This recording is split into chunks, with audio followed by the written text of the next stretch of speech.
隻豬肉榮啊，真係鬧得佢少啊，又抌嚿豬頭骨落去，真係黃皮樹撩乾，唔熟唔食啊！唉，真係嬲嬲地啊！今晚攞個黃皮乾嚟煲啖湯飲先。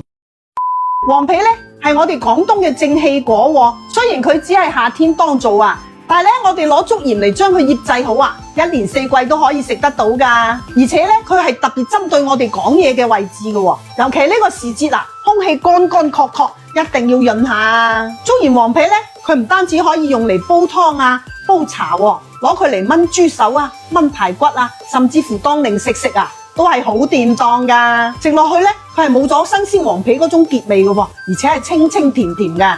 佢嘅顏色咧係金黃色㗎噃，而且上邊咧仲掛滿少少嘅鹽花。佢哋經常食到停唔到口㗎啦。最好咧揀到啲冇核嘅黃皮乾喎，咁樣食起身啊方便好多㗎。煲湯啊用邊個部位嘅骨好咧？佢有分脊骨啊、扇骨啊同埋尾龍骨㗎喎。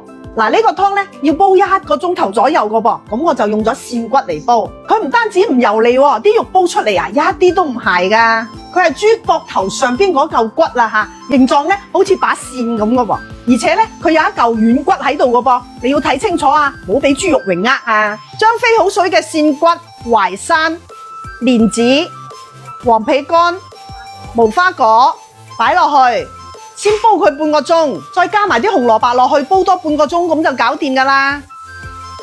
呢個湯咧煲出嚟，佢係金黃色喎，飲落去啊有好香嘅肉鮮味，仲有黃皮乾帶出嚟嘅甘甜味啊，好和味㗎。特別係食完大餐啊，飽滯，食龍肉都冇味嘅，乾確。呢個視頻你收藏咗未啊？跟住百菇鹼，好食又有益。